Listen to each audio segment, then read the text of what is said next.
going on because that's a new thing for all of us. Right. All right. The recording is live here. I figured we'd just get right into it. Um, cool, dude. Well, we got the April edition of Tribal Cafe here. I know a couple of themes that we're going to chat on, but we don't have a complete itinerary here, so this is going to be an exciting way to just see how this thing rips. How are you doing today, Goldstein? What you been up to? I am good. Today's been an errand running day. Um, it's funny. Everything's closed on the weekend up here in Canada, so we had one day out of the last four to get kind of like all of our errands done. So today was sort of picking up picking up after the nice long weekend that everybody had. Gonna go out for a run a little bit later on. Who knows what it's going to be like? We got winds, rain, a little bit of snow potentially coming. So that'll be a good chance to test that resolve about going out into an adverse situation. And then it's just dad duty. You know how it is. Beautiful.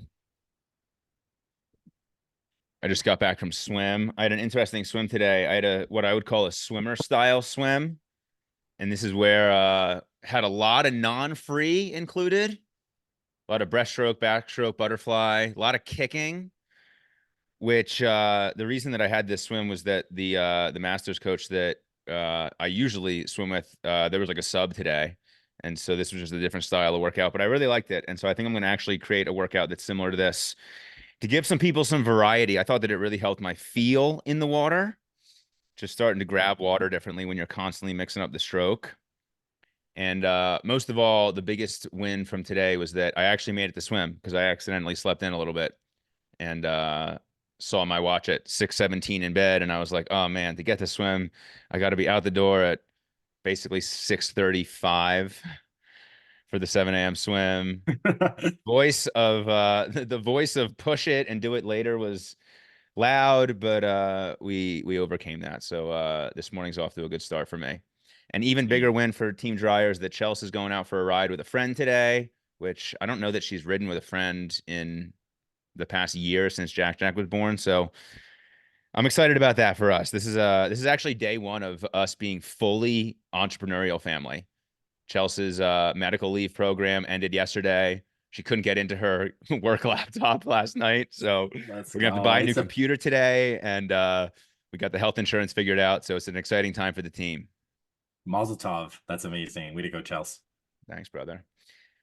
Cool. So the primary topic, or just at least the launching pad that we had a couple of athletes speak on this week, is this idea of seeing other people's training and that encouraging people to go a little faster and chase metrics that can sometimes set them up to not get the gains that we're looking for, run into some physical or mental burnout, and ultimately just get a little bit distracted from their own process, which is tricky because we do want to be encouraged by other people and we want to be able to see what other people are doing and we want to be able to be inspired to ask more of ourselves, right? But um there's a huge trap in that, right? There's a huge trap in just seeing what other people are doing and having no idea what their training is and just thinking that a one-off swim or a one-off run or ride is like a direct comparison to you as an individual athlete. And so to get just like live on this, I want to think about a couple different examples. We had a good example with Brandon and Cameron from the Zion build.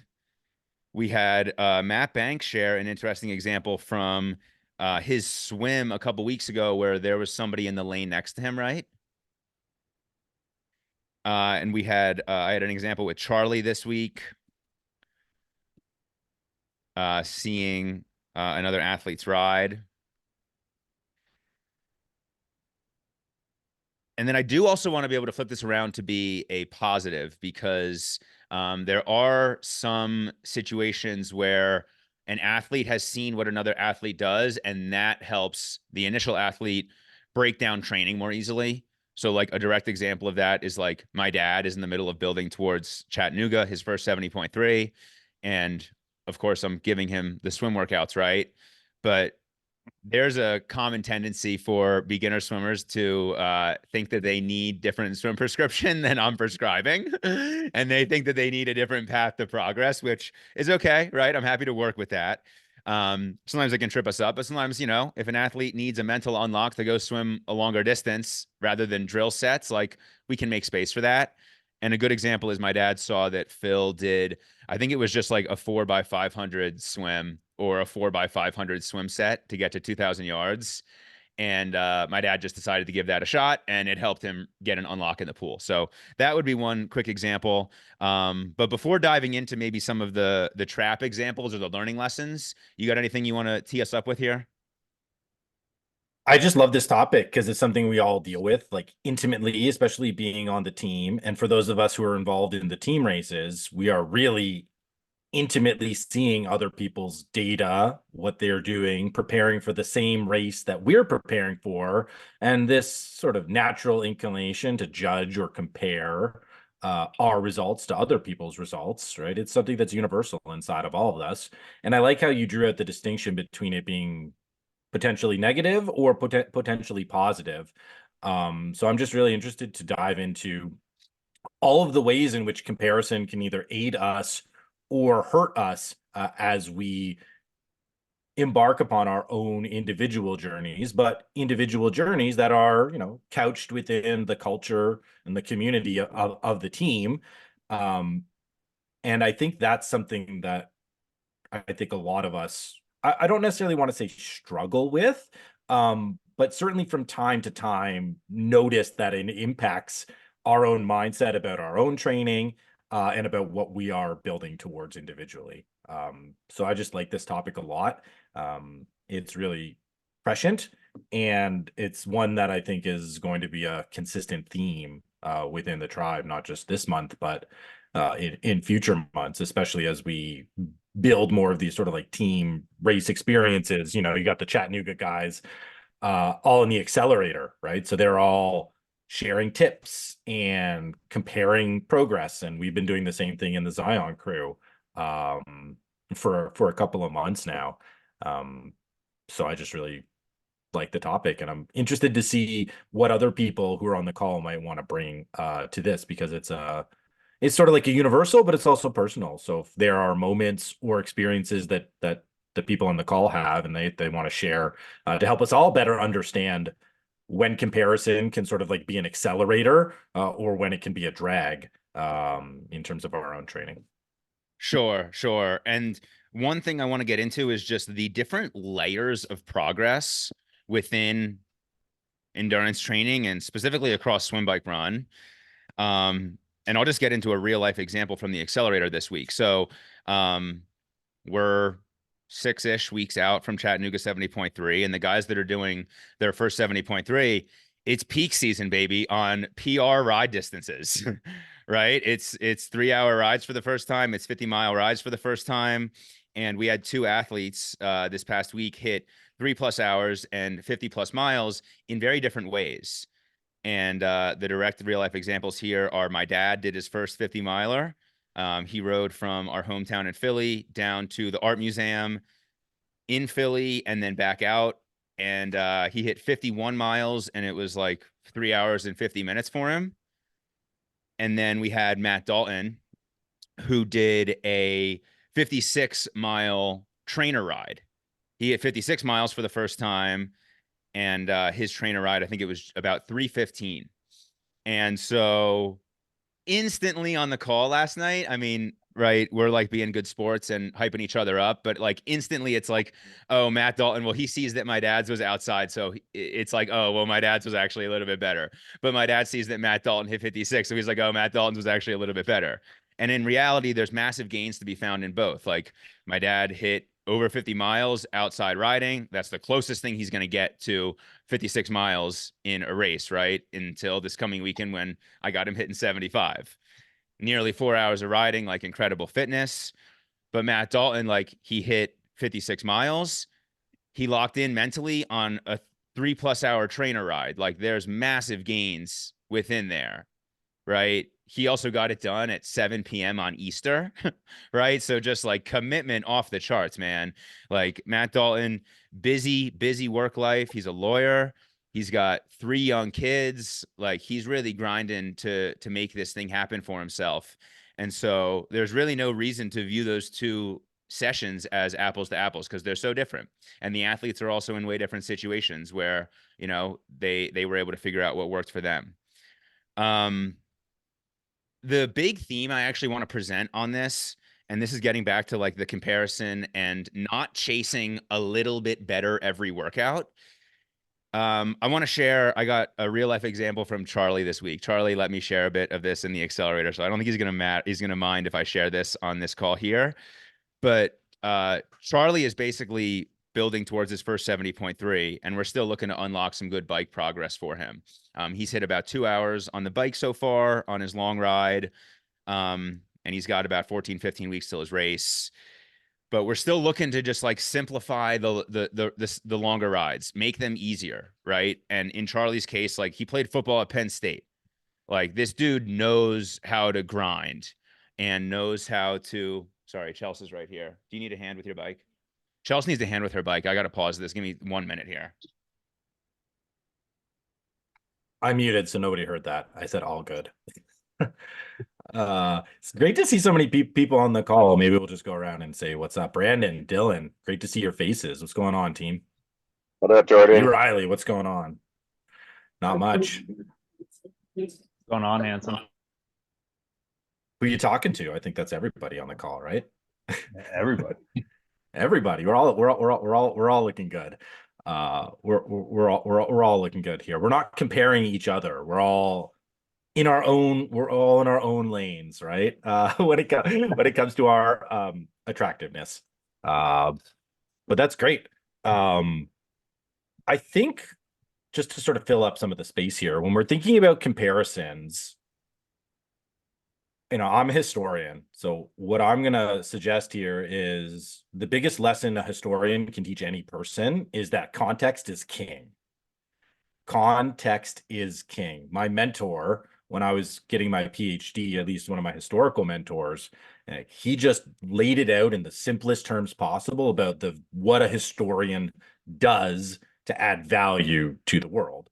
And that's, we contextualize events to make them understandable in their own regard. So we contextualize events. These are things that happen in the past so that we in the present can understand them as the people who lived them would have experienced. Like that's the best we can do. We can't recreate the past. We can't create a 100% accurate model or representation, but the best we can do is make it understandable. So when we are comparing our results to our teammates or to people outside who we may be chasing, or maybe they're chasing us and we don't want them to catch us, I want everybody to focus on that idea of contextualization, right? Where am I in my journey? Where are they in their journey? What have I been building towards specifically? What are other people maybe building towards? Like, how can I understand what somebody else is doing from their frame of mind as opposed to my frame of mind, right? Because when we look at a ride or a run or a swim in isolation on Strava or, in the group chat when somebody posts out, I just knocked out like my fastest swim ever or my longest ride or my fastest 10K, we're only seeing a slice of the whole picture. And just as and it's funny, I'm thinking about these outrageous snowy trail runs that Dylan and I did. And there's one in particular that just stands out where if you looked at the numbers on this trail run, and I think we joked about this, it's like, how Garmin bad talks you when, oh, you need like 72 hours of recovery, but you're just about to push off for like a 40-mile bike ride. And like, Garmin, you don't understand me. You don't know who I am. It was the opposite because we picked like trail run and we were going so slow, like climbing up rocks, deep snow. You can't even run. You can't get a rhythm. And I think we ended up at something like 1942 a mile over a 4-hour effort. It's like, you look at those numbers and that's one of the least impressive efforts. And Garmin, it's like, Are you sure you picked run? Are you sure you didn't mean just like leisurely stroll where you're not doing any hard work because you're not doing what you said you were supposed to be doing?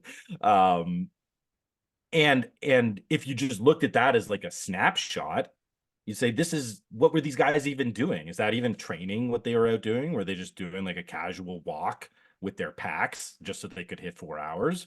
But if you came into our run and you experienced what we experienced, that was one of the, I think, biggest building blocks for us, was just how awful it felt. Not in terms of the physical pain, but you can't get any rhythm. Like it's run for 30 seconds and then figure out how not to fall for the next minute, and then run for 30 seconds and then figure out how not to fall for the next minute. And you do that for 4 hours in a row, then there's no number that can capture what that did for us in our build.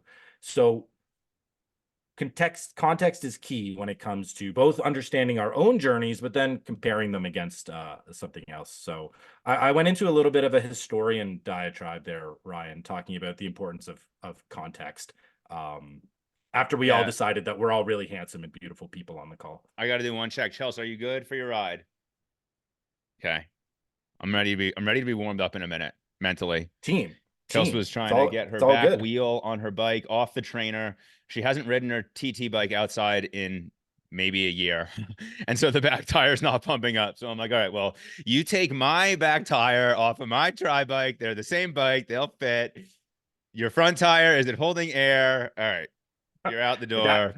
You wear your sunglasses. She's running back. I'm like, they're right here. All right. So we're locked in.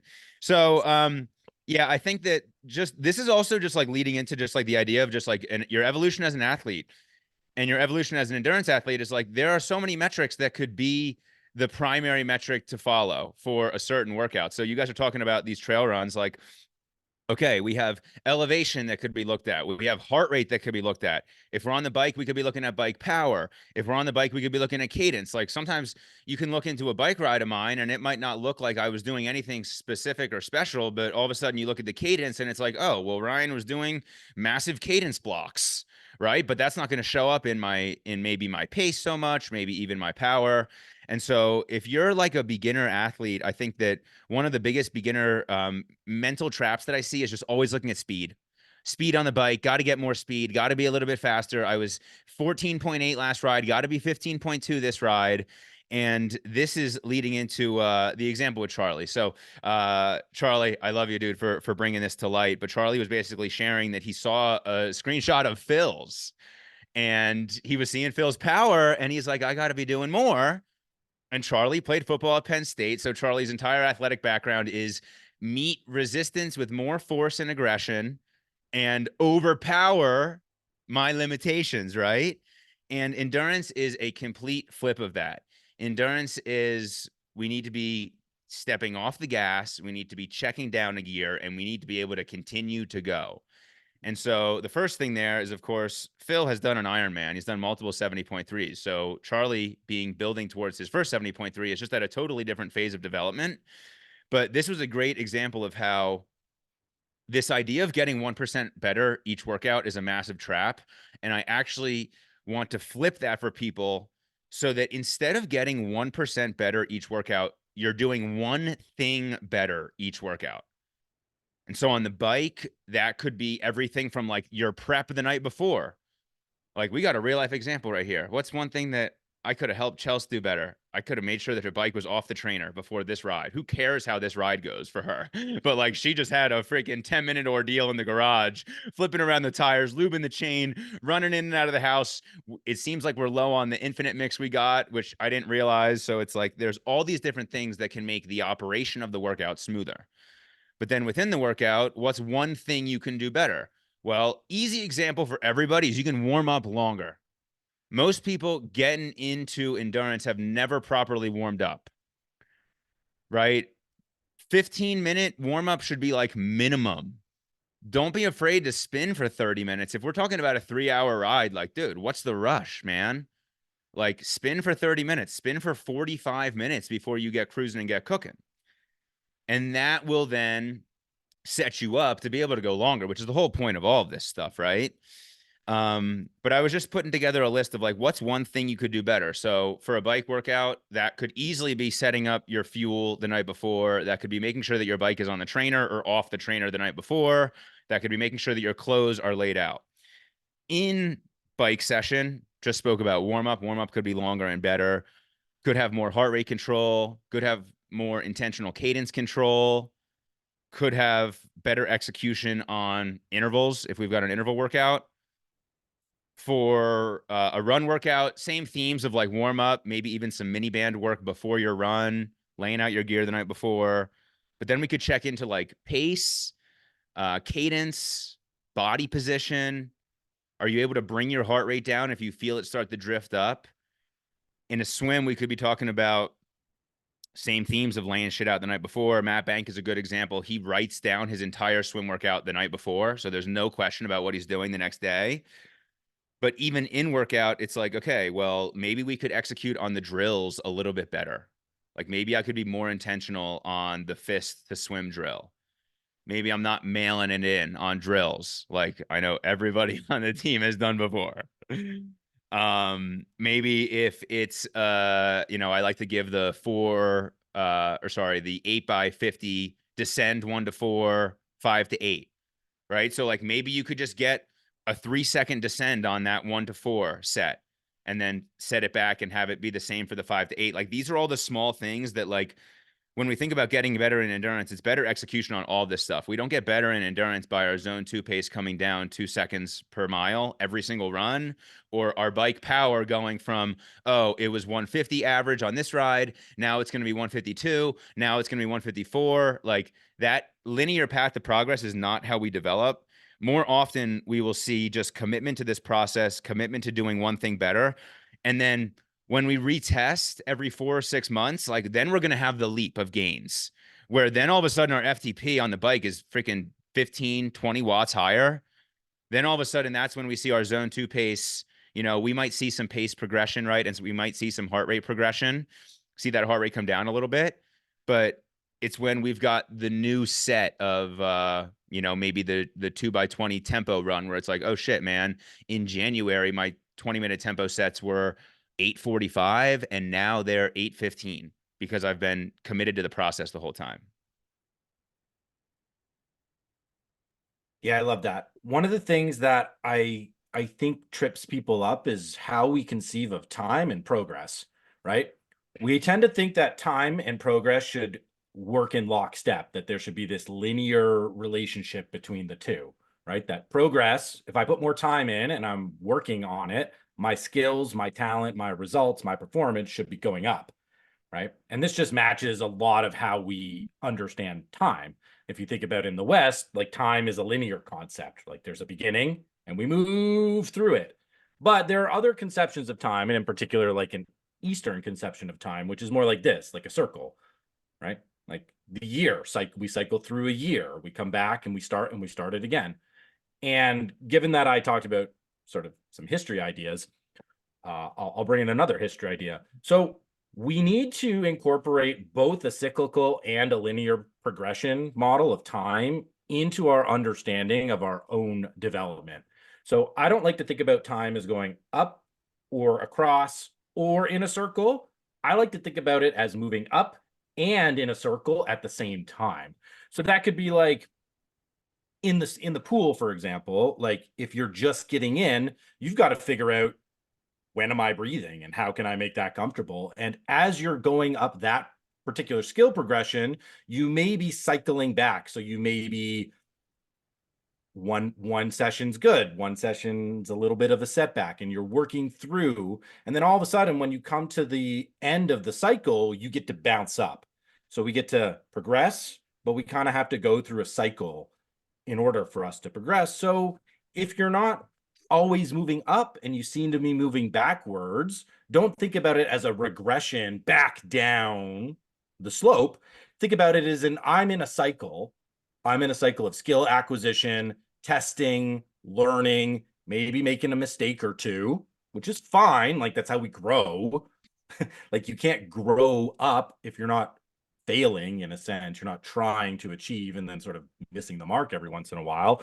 So rather than thinking about this backslide idea, oh, the numbers aren't always progressing up and I'm only focusing on one number, think about it as I'm in a cycle. And once I get out of this cycle, then I'll get to make the jump up to the next level. So it's this concurrent idea of time and progress as both linear and cyclical that I think gives us a little bit of peace when it comes to making sense of our own numbers. And if that's not entirely clear, I'm happy to try to clarify it a little bit more.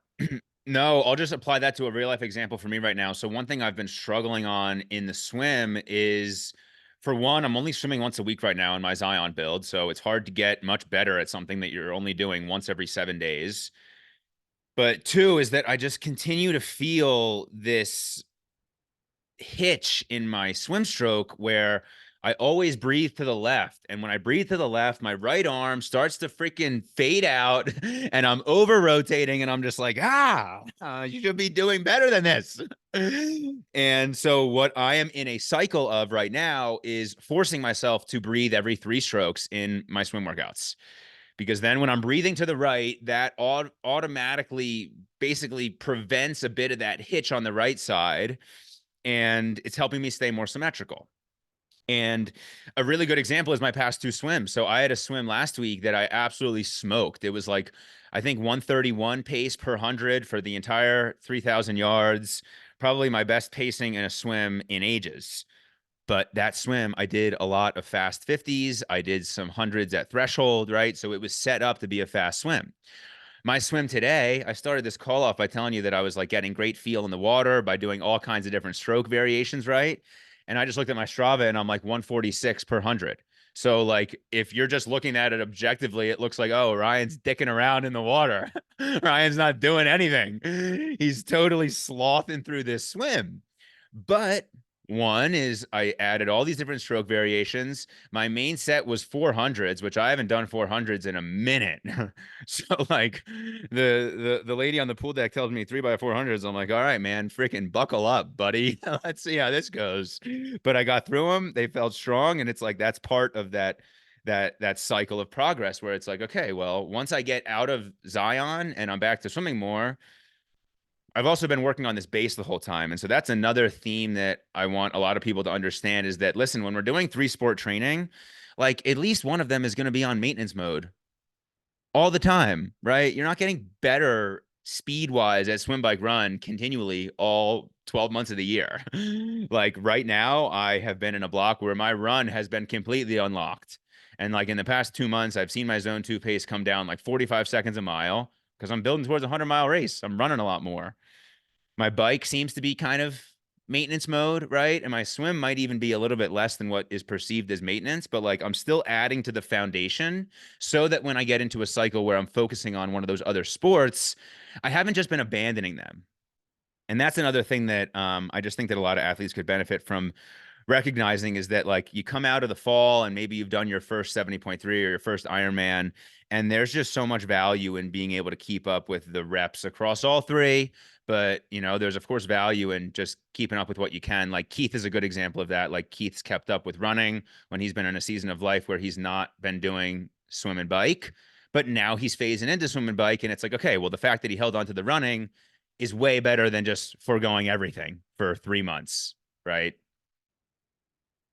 Yeah, absolutely. And when you sort of leave the comparisons to the side, it allows you to find that piece that, you know, maybe I'm not maxing out in one of the 3 areas or even the 2 of the 3 areas, but that's not my focus. That's not what I'm concentrating on right now. So I think, you know, for everybody listening, the big point to take away from this, you know, first part of the discussion is the numbers don't tell us everything when it comes to comparing ourselves against what other people are doing in their training. Like that's the idea of the context. It's like, it's just a photograph. It's a snapshot of a moment in time. And it tells you very little about everything else that's going on, unless you go and investigate, unless you go and ask questions, unless you go and try to figure out what's going on behind that photograph, right? Like it's just a still frame. So when we see these numbers, when we see these rides, when we see the cool maps that people are doing on their runs or their rides, like know that is just a small fraction of the total information that's going into the creation of those numbers. And if we do want to compare ourselves against that, let's do it responsibly. This is why I think like the accelerator calls are great, because, oh, you're talking about your dad and Matt Dalton having these sort of 50-mile rides, right? And if you just looked at the numbers, you're not getting much, but then they're comparing each other by explaining a little bit more of the context that went into it. So it's like, what's more impressive, a 56-mile indoor ride, 7 p.m. Eastern, like on Easter when you've got all the family, or getting outside and doing the 51 miles, like in the elements with the cars? Like, they're both awesome. That's the takeaway. It's like, they're both awesome. And rather than seeing that as something I need to sort of catch up to, it's more about, oh, I really like the mental fortitude that Matt Dalton showed by just busting out that ride at 7 o'clock at night. I want to show something like that on my next effort. And that doesn't have anything to do with my distance, but like me, like I'm sitting here right now, I've got a run that I'm going to go do later on today. After this call, we got our Zion team call. I've got a coaching call. I got to sandwich the run in between picking up my kids, making dinner, getting the little girl off to dance class just after 5 o'clock, and make sure everybody's fed and happy before all that happens. So my run is going to be like just right in the middle of all that. And as I mentioned off the top, it's going to be, who knows what it's going to be out there. We're talking like 32 degrees with 30-mile-an-hour winds and precipitation. It could be anything. So for me, it's not about the numbers. It's about, all right, this is a chance for me just to show up, not get a 0, right? And build mental fortitude, because that's what I'm drawing out of the Matt Dalton experience, not just the numbers on the bike, but now that I have a little bit of understanding, a little bit of context behind the effort, now I can positively compare myself. That's what I think we want to be doing. When we've got a little bit of understanding behind our teammates' numbers, their rides, their runs, their swims, that allows us to have positive comparisons, as opposed to when we just look at the snapshot or the still frame of the photograph. That's where comparison becomes like the thief of joy, where it's like, oh, well, I'm doing okay, I guess, but shoot, I ain't doing that, or I'm not at that level yet. But you just don't know any of the story, so it's not responsible, it's not appropriate. And if we were in a history class, I would be giving you failing grades because you have no context to your arguments. Can I add some to that as well? Please I, do, sir. please. Absolutely. I think that by comparing yourself, sometimes you are, in a sense, checking down as well. If your only goal is to go out and put up the same effort that you see somebody's snapshot of, you're leaving a lot of fruit on the table, and I think it's like half of it, right? That's the gas in your tank, right, to want to compete and drive and win. But also you have to be a skilled driver. You can't just like have a fast car. You have to know how to drive the car. And so, it's half of that. And I think, once you figure out the things that you want to gain from each workout, like Ryan said, pick the one thing you can do better, and focus on that. Like, then you're going to, start to win, start to see those gains. So that's just my 2 cents. Brandon, Yeah, can I gotta jump in here too, because I was thinking the exact same thing, Brandon. Like you couldn't have said it better, man. Like I almost want to say you don't want to compare at all to anybody else, because you really, when you're building, I mean, from my experience, there's so much that you have to learn, for yourself, just to get a baseline and to get that baseline going, and all 3 disciplines take so much to focus in on when you're doing a build at like a 70.3 or something. You want to be focused on what your schedule is and what your training is, and I'd almost go as far as to say, don't even worry about anybody else. Like don't think about that. Just focus on what you got to get done, and and week by week what your goals are to get better. Yeah, so couldn't agree more with you. What you guys just shared there is making me visualize like, you know how like horses jump over those ladder things in like equestrian style stuff? Totally. You're muted, Goldstein, so your shit talking can't actually be heard, unfortunately. I'm not trying to. I'm just saying I'm not going there. I'm not going there. Well, I'm almost thinking about like, you got the horses that's like they jump over the maybe it's like 3 of the poles or 4 of the poles or whatever.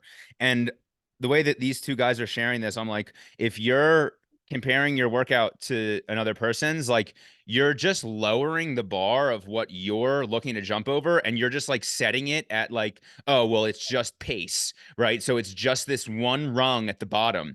But really, what you just shared, Goldstein, on your example of your training today, there's like 6 rungs you're jumping over, dude. You got freaking business stuff, you got family stuff, you got drop off later today, you're doing your run, right? And so it's like for your own mission, you got to keep your sights set high because you're looking to achieve, right? And so you got 6 rungs you're looking to jump over. And you know how you don't jump over 6 rungs is if you just look over and you see, oh man, freaking Cameron's run, dude, he freaking leaped over that single rung, that single pole of pace.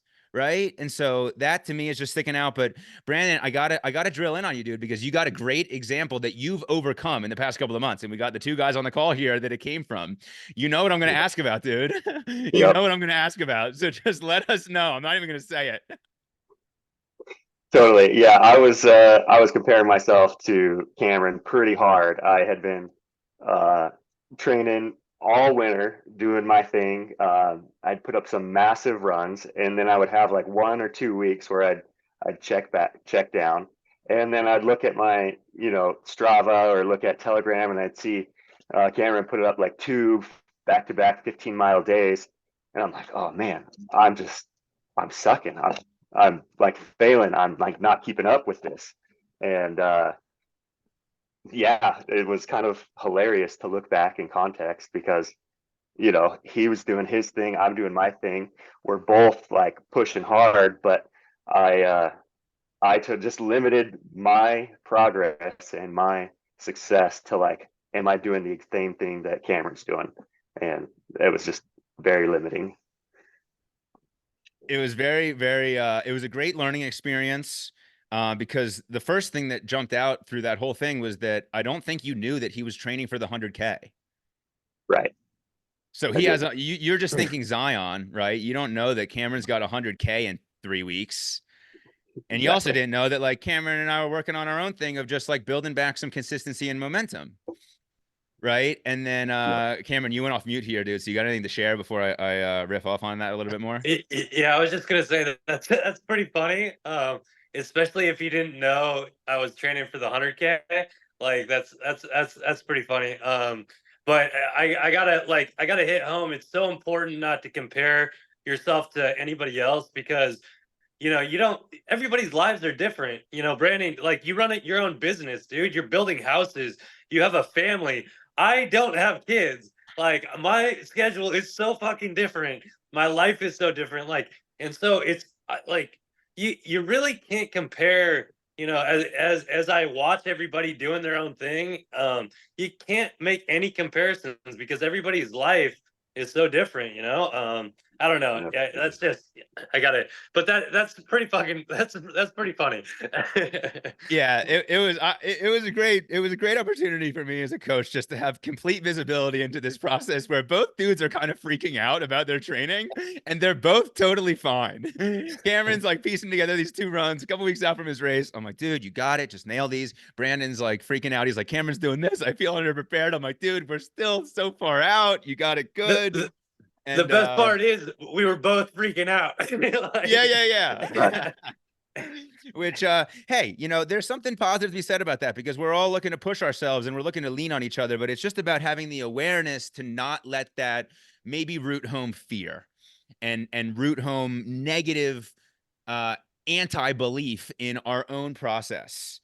But the thing that really came out from what we were working on, Brandon, I really just loved the analogy of those planes that were going down because you had been nailing the 4 hours, the 5 hours, right? Like you had checked off those sessions in the end of December.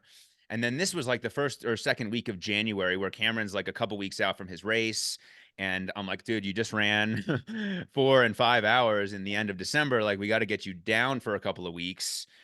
And we're talking about the big session, right? And I'm asking, okay, well, how's your nutrition day today? Like, and you're like starting to give me some different answers. I'm like, dude, no, tell me what you did today. You're like, oh, well, I just grabbed a cup of coffee and ran out of the house. I'm like, well, that's the example of what you're doing day to day, right? And so this was right around the time that these freaking planes were like having doors fly off them in the middle of freaking flying. And there was one airline that had a door come off mid-flight. There was another airline where some passenger, they were sitting on the runway and the passenger's like, dude, there's like freaking 50 bolts missing from this wing. Like, what's going on? And the one plane had to land, emergency landing. They did not make their destination. And then the plane that had the bolts missing, they didn't even get to take off. And so there was just a really cool metaphor to training where it's like, listen, these planes, they checked off the big safety checks that are like the big 5-hour sessions, right? Like they got all of that done, but they didn't have their bolts screwed on right, which when we apply that to training for a 100-miler, like that's the daily mobility. That's the daily nutrition. That's not all of a sudden randomly having a 16-hour fast that you didn't plan thrown into your week when you've got a high intensity training session the next day. That's your one speed session of the week that we still need to be developing on because we can't have all the training be this low intensity zone 2 stuff. Right. And so, Brandon, you just did an awesome job, dude. I mean, it was great to just see in real time that like you dialed in on the nutrition, you dialed in on the mobility, you were seeing the PT every other week or so, it seemed, and getting work on the plantar stuff that you had going on. So you got anything to share or add here just on that experience? It was really just about relaxing and trusting my process, but not making excuses, right? Not saying like, oh, I did this, so now I don't have to like focus on these little things. There's this thing that comes out of the Bible that says obedience is better than sacrifice, right? So it's like, yeah, like sure, you can make a sacrifice and you can do this big thing, but in reality, what will really be better is if you just follow the process all the way through. Don't make an excuse for skipping the little things. And yeah, just kind of dealing with that plantars that gave me a chance to back off. I wasn't able to go hit those big sessions for a few weeks, and just really focusing on those little things. So yeah. And so now, dude, I mean, we're less than 2 weeks out from the race. So like talk about your confidence in your body, your confidence in the build. Like, how are you feeling right now? Yeah, I'm feeling really great. Even last night, just wife's cooking, steak teriyaki for dinner. My diet's been dialed in. I've been eating, leftovers every day for lunch of just like nice, nutritious, whole food meals. And I feel like really lean, really good. And I was worried about trying to lose a bunch of weight for this race. And Ryan's like, no, just eat good and fuel your efforts. And just naturally, by doing that, I'm probably down 5 pounds and, ready for this race. And yeah, just holistically feel good. My mind's in a good spot. My body's in a good spot. I put the training in. There was a time where I was waking up at like 3 a.m. and the first thing that would pop in my mind was like, I'm getting ready to run 100 miles and I'm scared. Like, how could I get out of this? Like, can I make up some excuse, or can I, finagle like this injury? Can I just say, oh, I don't think I can make it? That part of my brain was like trying to get me to back out. And I like would just think on all of the training and work that I'd put in and this team that I'm going to run with. And I'm like, I've got this. I've been training for this. Like, fear, go away, and like just go right back to sleep. So that's where I'm at. You've really built yourself into, a great athlete over the past couple of years, but like specifically in this build, it's been very, very impressive to see the holistic approach that you've taken and stepping off of the idea of the big effort, having all your faith in that. And another good lesson that just emerged through your process that I got to observe was that the big effort doesn't beat the fundamentals. And I had a really good connection to how that shows up in marriage this past week. Like the big effort of the 5-hour run, or even I was sharing this last night with the accelerator guys, like, sure, we're celebrating these 3-hour rides. Like, don't get me wrong. Like, these are hugely important sessions, but don't let that distract you from the fact that we still need to be getting in the pool on Tuesday to swim 2,100 yards.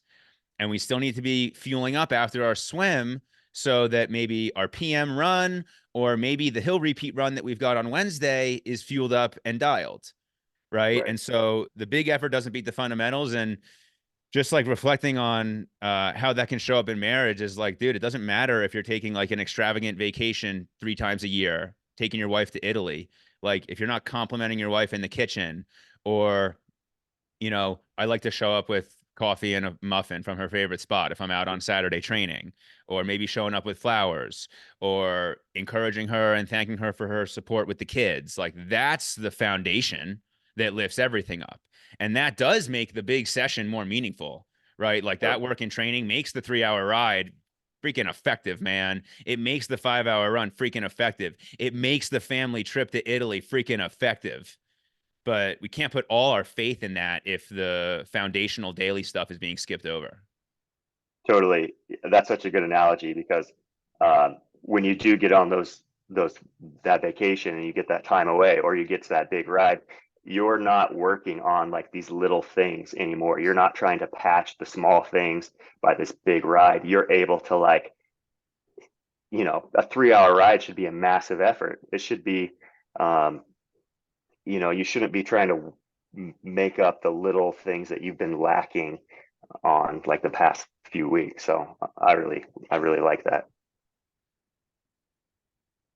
Beautiful. Anybody else got anything that's alive for them through the conversation? One thing that's really sticking out throughout all this, and I think even just my experience in endurance training, is all the little things add up, right? Like coming from the strength background, it's always you're focused on like the higher numbers. Oh, I pulled 700 for 3 reps, right? So that means I could probably pull 750 for 1 or whatever it is, right?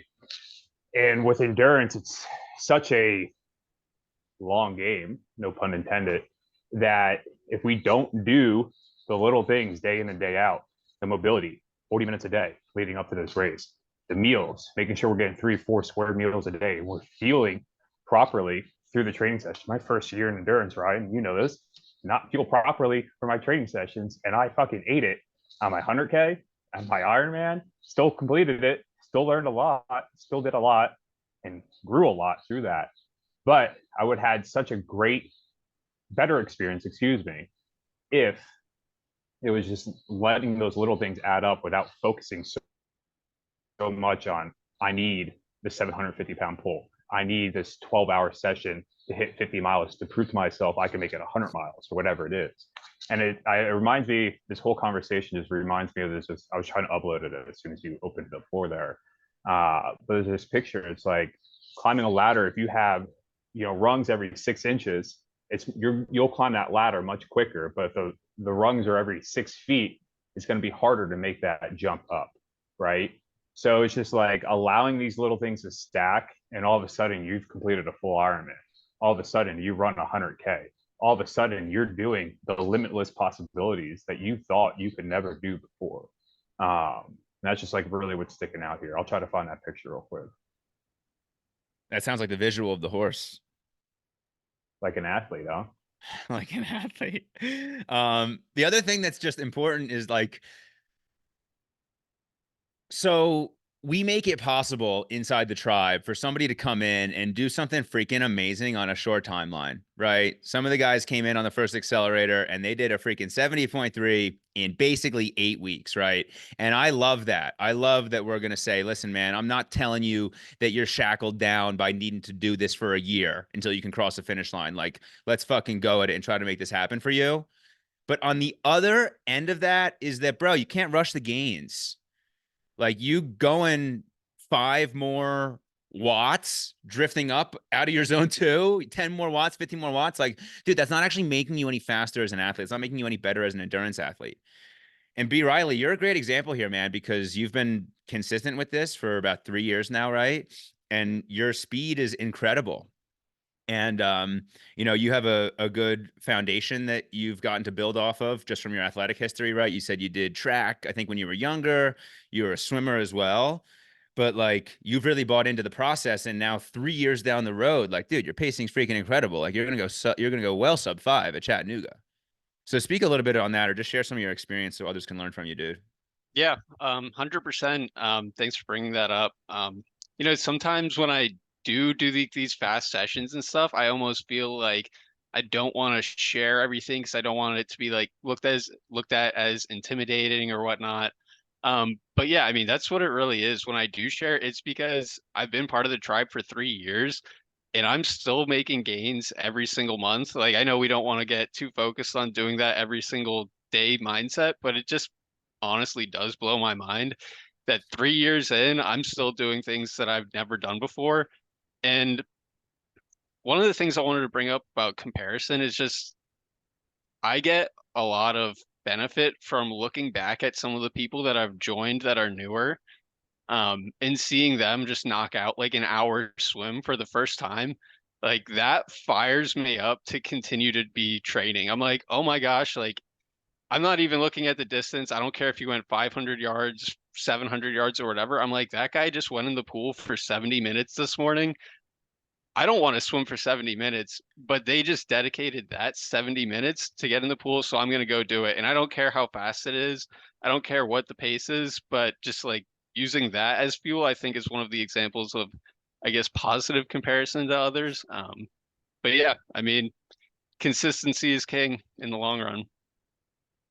Yeah, man. The number one example that sticks out to me is Mason. So we were just talking in the group on Mason's swim. So Mason infamously um, tried to piece Chattanooga together in like 4 weeks and didn't make it beyond a couple hundred yards into the swim. But in, I think it was February, he swam 5K in the pool. And it's like, dude, when Mason was starting in the pool, like he was telling me, dude, I can't figure out going farther than 50 yards at a time. Like how I don't understand this. Like I panic, my breathing's gone, I'm fatiguing, right? But like, dude, 5K, like that's freaking amazing. Like that's over an Ironman distance swim. And now he's teed up, right, to have an incredible experience at his race in Chattanooga in a couple of weeks.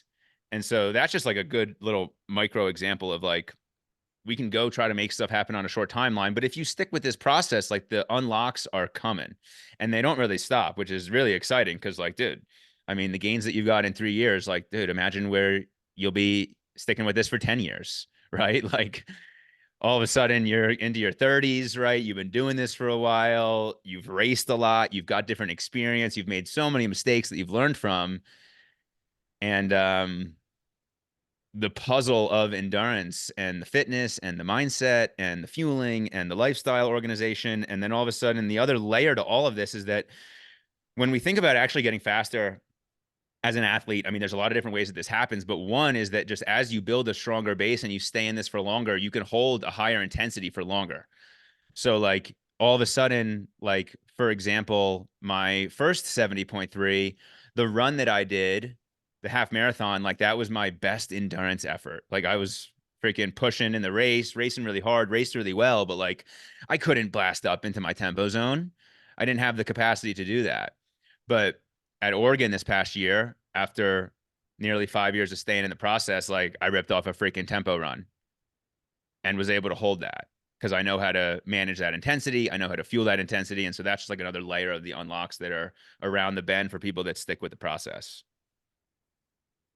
Yeah, one quote I often find myself thinking of recently is people say it doesn't get easier, you just get faster. But I don't know what you guys think about that. I don't know if that's true. I've been thinking I think it has been getting a little bit easier for me as I've been getting faster if you really do stick to it long enough. And I think just comparing to yourself from I don't know 3 years ago, like I think if I keep my pace or my RPE constant, like what I used to consider easy was probably, I don't know, 10, 11 minutes mile. And now what I consider easy is like, 9-minute mile. So I don't know how you guys fall on that spectrum. Yeah, so this came out of this conversation with Charlie earlier this week as well. And again, Charlie, right? Building towards his first 70.3. And so he's talking to me about his swim pace. His swim pace is, 158 per 100 or something like that. And I'm like, okay, dude, so what? We're 14 weeks out from your race. That swim pace is completely fine. And we shouldn't really expect that to drop drastically in the next 14 weeks. But what we can expect is for 1.2 miles to not take as much energy. Right. And when we're thinking about piecing together a 70.3, or even this would apply to doing a 100-miler, is that in a 70.3 or any kind of triathlon, the way that we execute a strong race is by showing up to the run with as much energy as possible. And same deal with the 100-miler. Like, how do we make that race a success? Dude, we got to show up to mile 90 with as much in the tank as we can. Fueling, overall, just like energy expenditure. And so when I'm thinking about Charlie or I'm thinking about someone's pace, it's like that initial wave of development, it might not look like your swim pace dropping by 10 seconds per 100, right? Because that's really going to come from form improvement, technique, power, your overall effort control, and just like the overall reps and consistency where your metabolic fitness is catching up to what you're doing.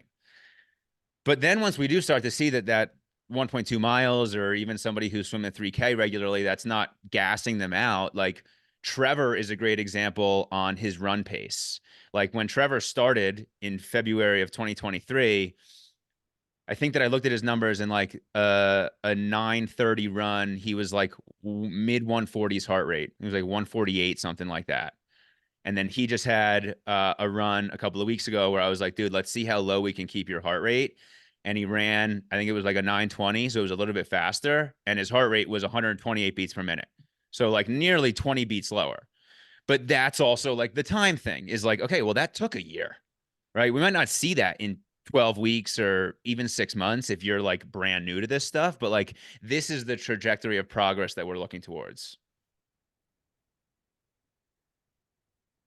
Yeah, I love this. And it highlights the importance of context. Once we know a little bit more about our efforts in relationship to our own journeys, we're able to look back and see the progress that we've made, both like absolute and relative.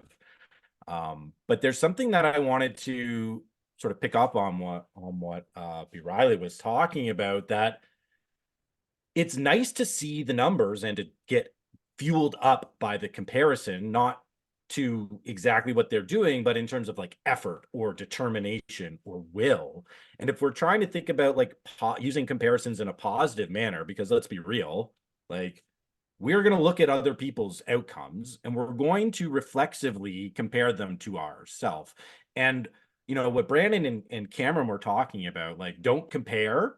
I like that as a starting point, but I don't think that's where we want to live, because then we're afraid. Then we're just like terrified of like, oh my gosh, if I see someone else's run, then automatically it's going to put me into a negative space and I'm going to chase them and I'm not going to be able to maintain focus on my own thing. And then it's like kind of like the Harry Potter thing where it's like, if it's so scary, you can't even say the name. The name is Voldemort, right? So we don't want things to be so scary that we can never look at them, right? What we want to do is be able to properly contextualize what things are so that when we see them, we don't let them rule over us. And I was giving this example, I think it was with Tara, which is great that she's on the call, of how I like to think about looking at my watch when I'm on a run. Because for me, it's like I hit start and then I hit stop on about 95% of my runs. And I'm not looking at anything that's going on the watch. But on some runs, I have kind of like a checkpoint where it's like 45% of the way. I know my relative distance and I look down at the watch. And sometimes the number, it's right where I expect it to be. Sometimes it's 10 minutes slower, but sometimes it's 2-3 minutes faster than what I expect. And then I can look at the number and I can contextualize where I'm at in my effort, and I can decide, and this is what we talked about, I can decide to enter the game of numbers, or I can decide to live in the world of feel. So for example, when I set my trail half marathon record on just a training run last year, I wasn't planning on doing it at the beginning of the run. I was just sort of running. I felt really good. I'm like, oh, I feel great. I feel like I'm not expending a lot of energy. My legs feel really light. And then I look down at my watch and I'm expecting to be coming in 2-3 minutes slower to this pace where I've got a checkpoint. And I look down at my watch and it's the fastest I've ever come to that checkpoint by 2 minutes. And then the feel and the numbers, they match up. And I was like, it's go time. And I went from like, I think an average of like around 140 BPM or so, all the way up to like 165 for the final 55% of the run. Because I felt like I could send it. So my consistent comparisons to all these other runs that I've done with the proper context of the numbers and what they mean in relation to what I'm trying to get out of that particular training session, that allows me to positively compare and then achieve in these moments. So when we are thinking about comparison, let's not think about it as this boogeyman that if we give into it, it's always going to rule over and dominate us. Just like if I look down at my watch and I see a number that's a little bit slower, I don't have to like beat myself up, or I don't have to pick up the pace just in order to get to some arbitrary number at the end of the run. Like if it's a slower run, let's have it just be a slower run. If I've got the ability to make it fast, let's make it fast. But I'm not ruled by the number and I'm not ruled by the comparison. I can use it to my advantage. Just like what B. Riley was saying, it's like I don't need to be 70 minutes in the pool. I don't need to care about their time or their number. I just need to be fired up by their determination. And if I don't look at their numbers and if I don't ever see their rides or their runs, I'm actually never going to be able to get that fire from them. So it's not about refusing to compare ourselves against other people. It's about properly contextualizing the comparisons to work for us. And if we notice that, whenever I see these numbers, I tend to get into a negative mindset. Okay, though maybe it's those particular numbers. But when you see someone else on the team do something and you get some positive momentum, some positive energy, that's kind of like a signal that this is not a bad type of a comparison. So I just wanted to throw that out there. Like we shouldn't be so terrified that we don't look. We want to be strong enough to look, not be ruled over it, and then being able to utilize whatever information we're being given in that particular moment with whatever comparison we are engaging ourselves in. So I got a good example here. Brandon, you want to go ahead? I'll chime in after you. Oh, I was just gonna say, I totally agree with that. I mean, that's the fun part of sports is competing, right? So that's definitely an element that we should not give up. So exactly. Yeah. So I got a good example on comparison here. So B. Riley, you ripped off, what was this ride you had? It was like 96 miles, like 230 normalized power, something crazy, right? What were the numbers? Oh, it's from like a month or two ago. Yeah, I think it was like 237 like normalized watts and like 97 miles or something like that with tons of climbing. With tons of climbing, 6K feet of climbing or something crazy. So I see B. Riley. So listen, I'm building towards a 100-mile race, but I'm a bike guy, right? I'm a bike guy at my heart. So I'm seeing B. Riley rip this ride off and I'm like, fuck, man, that's a big ass effort. And there's a little bit of comparison that pops into my mind where I'm like, one is there's a little bit of like, could I rip that off right now? I don't know that I could. But then there's another part of me that's like, well, your process right now is training for a 100-mile race. So doesn't really matter if you can do that or not, but like you don't even have the opportunity to try because that would really compromise your own mission. But I'll tell you, here's where then I applied that. I was like, okay, I know come May, come June, come July, I'm gonna be back on my bike game. What can I do right now that could buy me into my process a little bit more so that I can rip off something like that? And for me, that's strength training, right? So I'm like, all right, I'm seeing B. Riley clip off freaking 97 miles, 6K feet of gain, 237 normalized power. I'm like, I'm pretty sure that's the exact normalized power I ripped off at ripped off at Oregon 70.3, which was a 56-mile ride. So I'm about to clip that off nearly double with much more climbing. I'm like, how can I buy into my process a little bit more so that I can maybe give a crack at that when the time is right for me? Yeah, and you'll definitely do that because that's what I was doing all winter, just tons of strength training and tons of base. So it's a great example of like the positive momentum that you can get from properly contextualizing the comparison. Because if it's just, oh, I saw what he did and I want to go do that now to prove to myself, well, that takes you out of your own process. But it's like this little, it's like this little fire starter, right? That you can put in your bag. And then when you need it, bam, it's like, okay, I've got a mark. I know what it took for him to get there, and I want to see if I can measure up. Like I'm being pulled up.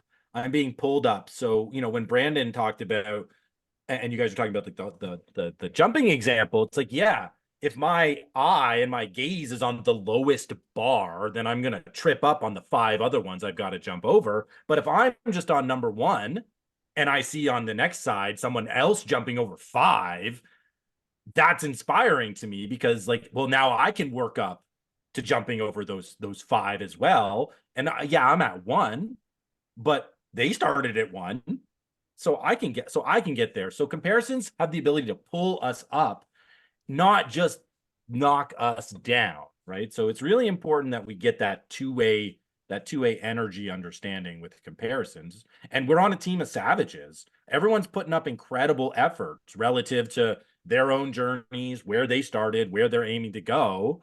And that's one of the benefits of being on a team, is we should look to people who are in maybe a similar-ish relative position to us and see, well, they're really pushing it. Maybe that's not 100% realistic for my situation, my context, but I'm going to push and I'm going to try, and let's see what I can do. Like, let's see if I can measure up, because I see everybody else trying their best, moving forward, and that inspires me. And maybe there's a responsible comparison on the team that you can find, but without context, we're never gonna know. So I just love that. I love that example. Comparisons can pull us up too.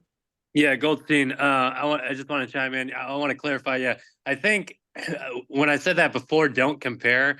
I think I was just talking about, it can be a little bit overwhelming, right? Yes. At the beginning. For sure. And that's what I've felt before. But absolutely, like one of the most positive values of being on a team like this is being able to use that comparison in a positive way, right? So yeah, context is king. But at the beginning, I just, I think you can get a little bit overwhelmed if you're, if I started a year and a half ago and I'm comparing myself to Brian, who's, been doing this for 3.5 years or 3 years, and busting out numbers like that, then I'm going to be like, oh shit, but yeah, I just want to clarify that. No, 100%. And I think I sort of intone that with this idea. Is like, it's a great place to start, but we don't want to live there. We don't want to live in a place where we're never able to look at the results of other people for fear that it's going to bring up insecurity in ourselves. That just means we have no confidence. It means we have no confidence in ourselves, or we're not secure enough in our own performance that it's going to, like, looking at somebody else's like Strava snapshot, it's gonna like put us into like depression, or like make us question like our own relative talent and skill in all these disciplines. So I think we're building on each other's points. Absolutely. Yeah, 100%.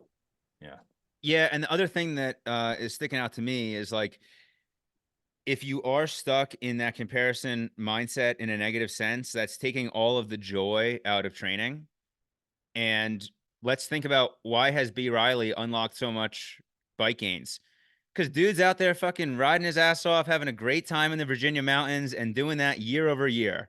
And then all of a sudden, you got a great session that shows up, and, you got a milestone training session. But if we're doing the comparison game, and then all of a sudden having just like negative vibes towards every session, and feeling less than, like, no, man, back to some of the themes of the past cafes, like, this should be freedom, this should be play, this should be joy. Like, that's what we want to root ourselves into. And then the other thing I wanted to add, just to a previous point, is like, dude, all of us are fucking superheroes, man. All of us. And the beauty of endurance is that there's so many different styles of training. Like, some folks on here are ultra marathon focused. Some folks on here are 70.3 focused. Some folks on here are Ironman focused. Like all of that requires massively different fitness, different styles of mindset. So like I'm talking here about the fact that, you know, I got a little comparison to B. Riley's big ass ride, but like I'm an Ironman athlete. I've done 4 Ironmans. Like that's just different than what B. Riley's done. And B. Riley's working towards a fucking fast 70.3. And I know for sure that this time he puts up at Chattanooga, I know I'm going to see that thing and say, damn, man, if I was out there today, I don't know what would have happened. But it's special, man. And we got so many different styles of athletes on the team. And we got so much opportunity in endurance to just continue to expand what we do, the styles that we do it, the ways we get better. The themes on development are all the same, but you know, so much of this is just you know, unique approach and different goals. Yeah, and then you know, to bring this back to some of the things we've talked about on other cafes, it's like, don't forget you're involved in your own maze of meaning. You're starting in the center and you're finding your own path out for the breakthrough or the transcendence. And what oftentimes happens with comparison is we put ourselves into somebody else's maze, right? And we have no idea what their life is like. And that's that snapshot, that's that without context, that's without that understanding. And then we lose the sense of why we are doing it in the first place, which isn't to chase some sort of an arbitrary metric, but it's to prove something to ourselves about who we are and what we can accomplish when we just put our minds to it. No freaking doubt. What a rad call. This is the first time we've had this much participation. We had, I think there was at one point 8 or 9 athletes on the call. I messaged you, Goldstein, in the middle of this, but this felt like some cool like sports radio. I always remember listening to sports radio as a kid, and I would even call in with my dad sometimes. And it's special to have a group of guys, and Tara as well. Tara, I'm sorry, I'm working on the language around guys all the time, but we got a great group here and such fun conversations. So thanks all for participating in this month's cafe, and Goldstein, thanks for holding the space as well. Yeah, absolutely. This is like what a cafe should be. This is like people bringing in their ideas, building off of conversations, friendly, I wouldn't say challenges, but just like expanding on ideas, pushing the boundaries of thought, doing it in real time, being messy, and then coming to some sort of a more complete and common understanding afterwards. So everybody bringing in their experiences and being willing to share makes the cafe space that much more alive and rich. And how many coffee analogies should we throw out here? Full bodied and full flavored, or whatever tasting note you like in your coffee. Dark roast. Today was a dark roast, baby. Dark roast, bold flavors. Beautiful. Well, thank you guys so much. We're going to wrap here. We'll see you on the symposium and see you in the chat. See you guys. Bye.